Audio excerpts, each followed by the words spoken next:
Okay, so I guess I'll just skip the commentary like in this book, and I'll just read the actual like part of the text. So fragments 1 and 2. Okay, in storm and tempest he comes, and clouds are the dust of his feet. Is that what you guys have too? Yeah, it's a little so it's a slightly different translation. That's the thing too. Should I just read from the computer, or should I read from this book that Zach has? Read yours, bro, I reckon. Okay. Okay. Closer. Okay, yeah, so I guess you guys can just hear slight differences too, and maybe we'll notice something. Okay, so it says this means that ... the missing the skies of his heaven and his earth that missing he rebukes. Yeah, see, so most of this first part is just going to be like missing text, so it's kind of just reading the first chapter of Nahum, but you'll get some of it. But he rebukes the sea and dries it up. The meaning of this passage: the sea is all the missing, and drying them up is to pass judgment on them and to wipe them off the face of the earth. Okay, that's pretty self-explanatory, I'd say. He dries up all the rivers. Yeah, here it says all the kiddim, like the ships or whatever. Okay. Yeah, I think later it says that kiddim is what does it say it is? What does it say kiddim is? Not the Roman, or I think the Romans go against the kiddim. I don't know. It'll come up later. But that's interesting. So yeah, he dries up all the rivers. This means missing. With all their rulers, when their rule comes to an end, Bashan and Carmel have withered. Even the flowers of Lebanon have withered. This means that missing, many will missing, and the height of wickedness, because Bashan refers to ... and ... is called Carmel, and its rulers Lebanon. The flowers of Lebanon are missing, the men of their party, and they will perish before missing, the chosen of missing, all the inhabitants of the world. So, mountains shake before him, hills crumble, the land heaves because of him, and the world before him, with all who live in it. Who can resist his anger, and who can survive his fierce wrath? This means that missing.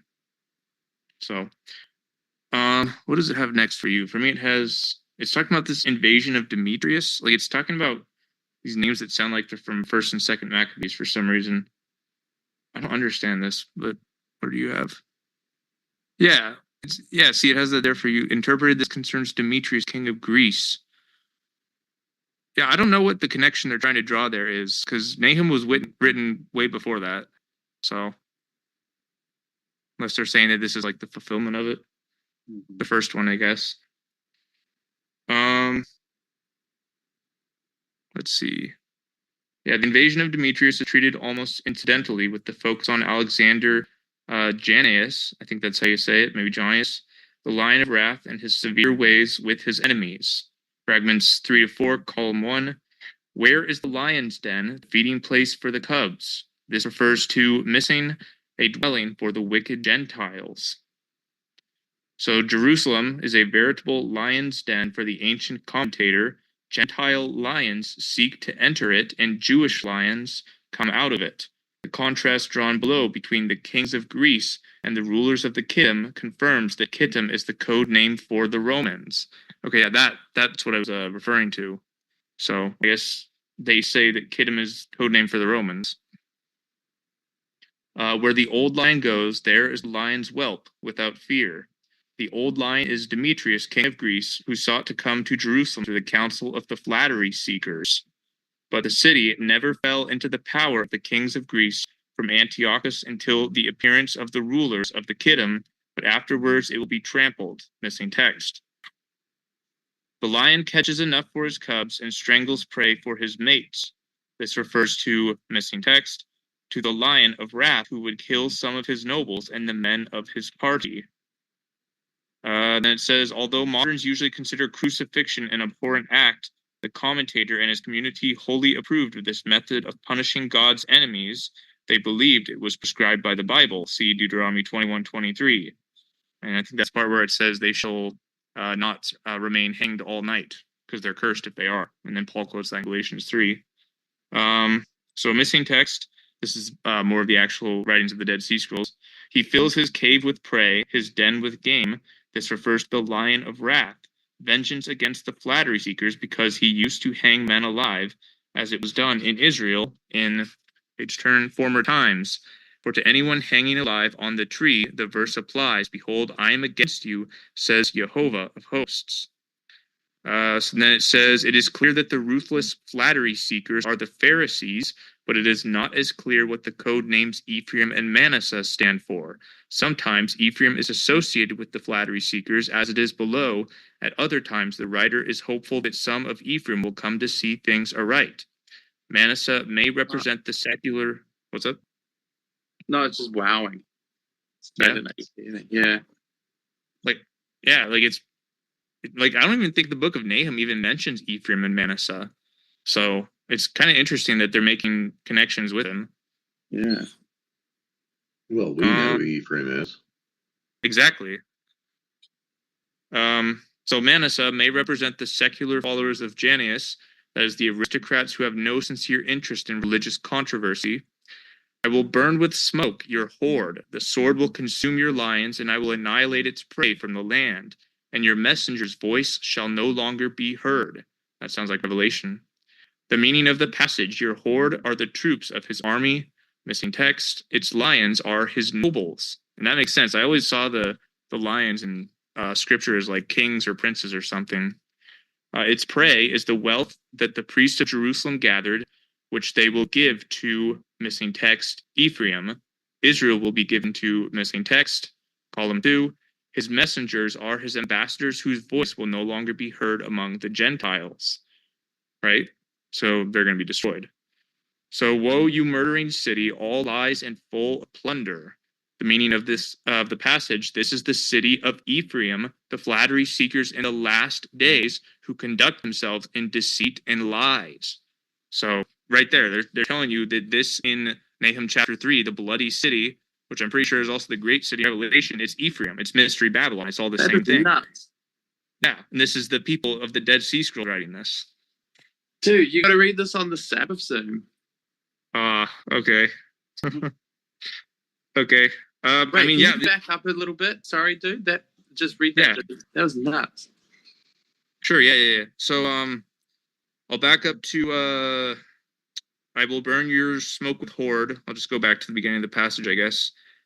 I will burn with smoke your horde. The sword will consume your lions, and I will annihilate its prey from the land, and your messenger's voice shall no longer be heard. The meaning of the passage, your horde are the troops of his army, missing text. Its lions are his nobles, missing text. Its prey is the wealth that the priests of Jerusalem gathered, which they will give to Ephraim. Well, they give to, missing text, Ephraim. Israel will be given to, missing text. His messengers are his ambassadors, whose voice will no longer be heard among the Gentiles. Woe, you murdering city, all lies and full of plunder. And that's the beginning of chapter 3 of Nahum. And then it says the meaning of the passage, this is the city of Ephraim, the flattery seekers in the last days who conduct themselves in deceit and lies. Oh my goodness, dude. Yeah.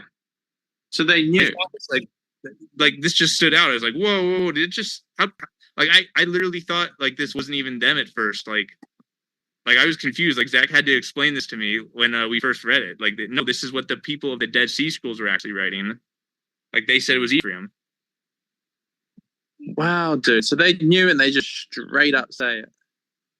Yeah, and they say the last days too. Frick, dude.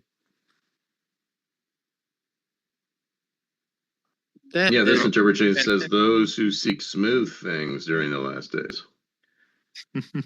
Isaiah 30. Going, or is that the bada bing? Oh, yeah.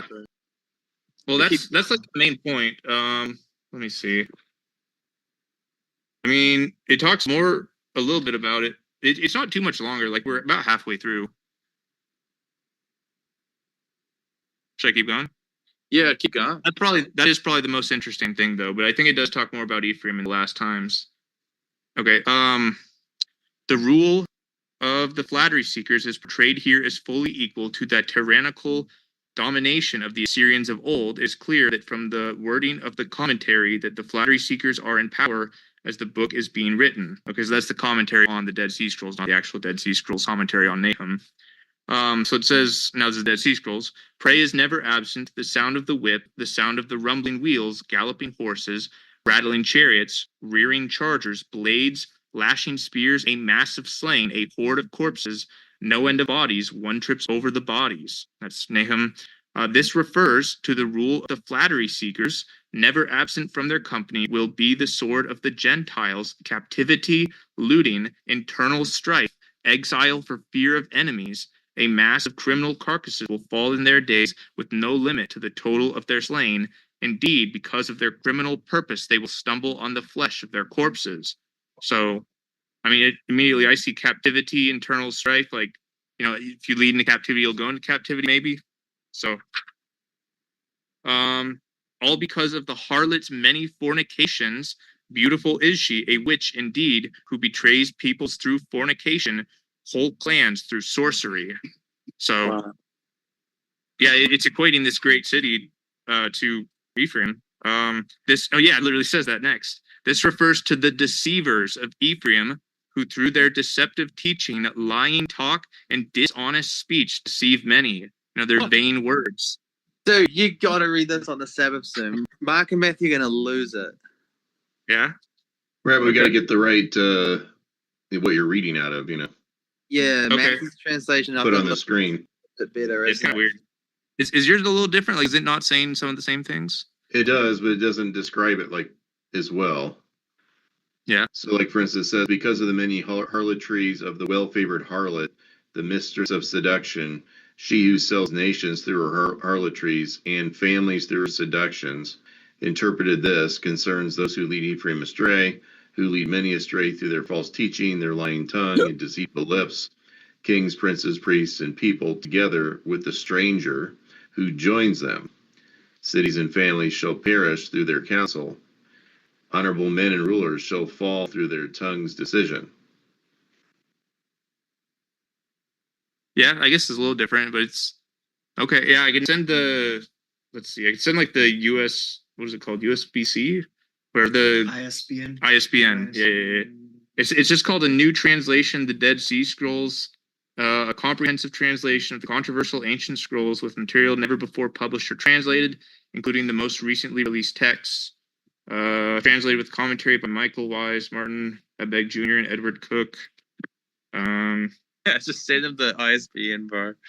Okay, yeah. Because I'm sure you can find a PDF, like a pirated version online. Harper one. Did you read that part where, like, the one he was just reading? Because I remember where it said in there, it said something about like witchcraft, like. Yeah. Or we don't. It's not like we need, like, for the Sabbath Zoom. It's not like we need to put it up on the screen. You just read it. Or Doesn't part of Daniel chapter 11 talk about some of this stuff? Yeah, I think it says that too. It might. Yeah, I think it actually ends up mentioning Daniel. Here, I'm just putting the number. I think that's 66627. There, that's the ISBN. Maybe that'll help something. But I can keep going. Okay, I was even like halfway through that passage. So I'll just start again from that passage. This refers to the deceivers of Ephraim, who through their deceptive teaching, lying talk, and dishonest speech deceive many. Kings, princes, priests, native and resident foreigners, cities and clans will pass away through following their principles. Nobles and rulers will perish through their arrogant talk. According to Josephus, Janneus had to relinquish power over some of his Transjordanian conquests to buy the neutrality of the Arabians. The reference to cities of the east being stripped may be to this strategy. Okay, then it quotes Nahum again. See, I am against you, says Jehovah of hosts. You will strip off your skirts over your face and show the Gentiles, your nudity, the kingdoms your shame. This refers to missing text. The cities of the east, for the skirts are missing text. The Gentiles in their filth and in their abhorrent idols. I will throw down your abominations at you. I will treat you with scorn. I will make you repulsive so that everyone who sees you will avoid you. This refers to the flattery seekers. In the last time, their bad deeds will be made manifest to all Israel, and many will perceive their wrongdoing and reject them and be disgusted with them because of their criminal arrogance. And when the glory of Judah is made manifest, the simple-hearted folk of Ephraim will withdraw from their company, abandon the ones who deceive them, and ally themselves to the God of Israel. They will say, yeah, I know, right? So yeah, the glory of Judah, obviously, too, and Well, now it's talking about us. right. So this was Uh, you, Zach USA, and Luke USA just reading this. Well, yeah, I mean, me and I think Luke was asleep or something, but yeah, Zach and I were. He was just like, "Hey, you want to read something? Like it's Bible time," and we decided to read from the Dead Sea Scrolls, and I was like, "I'm interested in those commentaries. Like, I want to see how they interpreted stuff." So we went to Nahum, and it's a short book, so Right, cool. yeah, we just read it, and of course, the Ephraim thing stood out. I was like, "What the hell?" Dude, and you were saying like, oh yeah, well, I'll just read it. I don't know, not sure if there's much there. Like, that's nuts. Crazy hard, dude. Crazy, yeah. All right, where was I? Okay, I'll keep going. They will say, Nineveh is in ruins. Who shall mourn for her? Where can I find people to comfort you? This refers to the flattery seekers whose faction will pass away and whose assembly will be disbanded. They will no longer deceive the congregation, and the simple-hearted will no longer support their party. Are you better than Ammon, who lived by the streams? The meaning of Ammon, they are Manasseh, and the streams are the nobles of Manasseh, the respectable of missing text. This part's interesting. I think Ammon is talking about some idol of Egypt or something. I'm not entirely sure. We tried looking a little bit at Strong's and some different translations. Yeah, because in the King James, it said like no or something. Yeah, are you better than populous? No, in the KJV. And you look up that populace, and it's like what? Ammon's no, or it was like people or something like that. The populous part, I think, was. Yeah, I don't recall. It was like nations, or I don't remember exactly, but it's interesting because we know Manasseh, of course, is like Britain. So I don't know. Maybe there's some connection with Egypt there. I've always wondered what all these nations like being prophesied of are in prophecy. And I always thought like Egypt was like the military or something, but I don't know. Maybe it's related to Britain. I don't know. This is just what maybe that's what Ammon is, some idol of Egypt or people there. But I'll keep going. Water surrounds her. Her army is the sea. The waters her walls. So that's also interesting. The waters her walls. I don't know how like literal that is, but the walls of New Jerusalem, the 144 measurement. So it's like the people. Maybe that's something of relevance. Wait, there's a place in the Bible where it says the same thing. It's talking of Mystery Babylon. It says her borders are ramparts, and that word means water. I don't know where that is though. It might be in Nahum, but you said it was in Revelation. I think it's in Revelation. Or maybe it's Jeremiah 50:51. Well,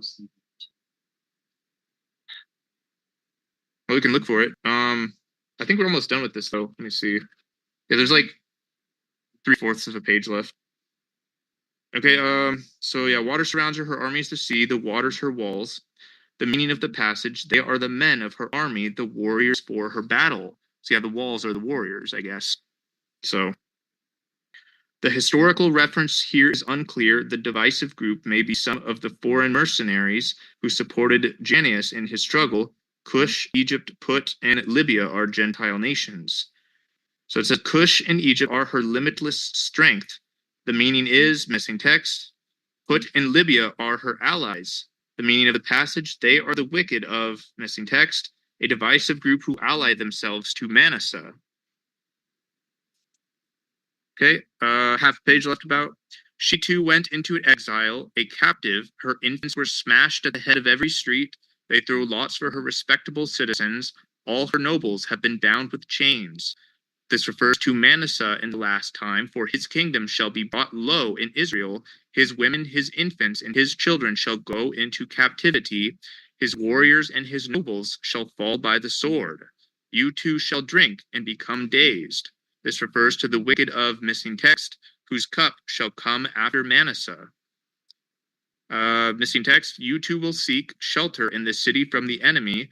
This refers to missing their enemies in the city, missing. All your fortresses are fig trees with their first fruits. That's a little interesting. Missing text, this refers to missing text. Fragment 5, behold, your people are like women in your midst. The gates of your land are open to your enemies. Fire consumes your gate bars. Missing text, the border, or all the border of Israel to the sea, missing text. And that's it. So, yeah, praise you. I think I found Literally- the PDF for the Dead Sea Scrolls you're looking at. Can you tell me what page you're on? 244 is the beginning of commentary on Nahum. 240. Or are you talking to? Now, literally, if United States is Ephraim, meaning the Great Britain is Manasseh, the wicked of Judah that helped them, that's like the Rothschild family to the British Crown. I was talking about it. Yep. Zach says Part that's of what that. he was thinking too. Wicked family,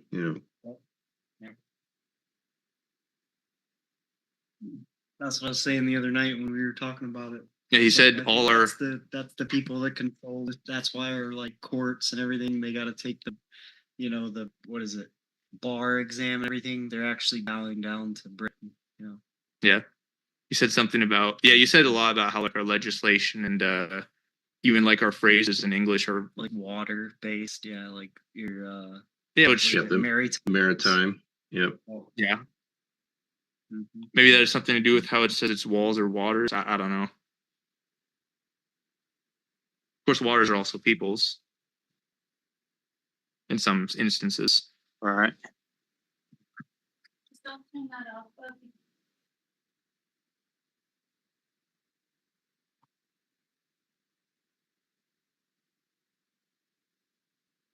Yeah, I guess if you want me to read that, only thing is I might be asleep for quite a bit, but I could set an alarm if you need. But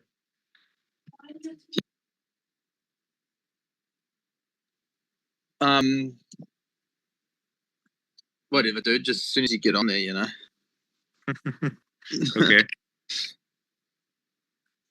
Nathan won't forget. Yeah, you guys can always read it too. But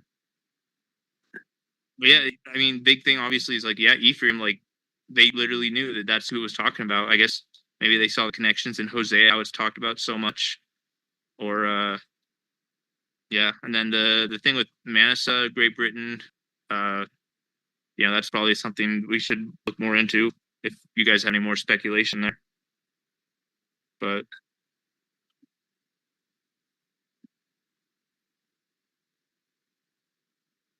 Yeah, that was cool. praise yeah.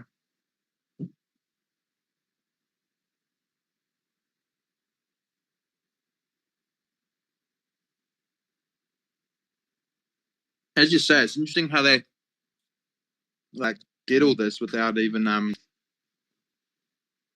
mentioning Ephraim, eh? Because you're like, what does this say? I was like, these are our brothers, bro. It's like they know the same thing. Right? Yeah.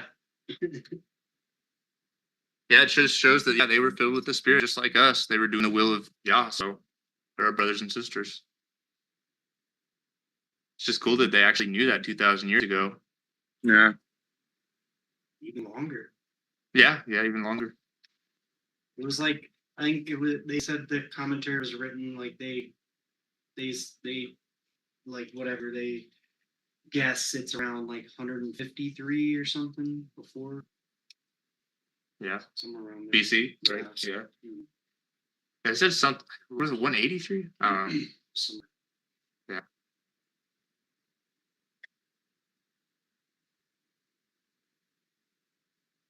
Yeah, that's amazing.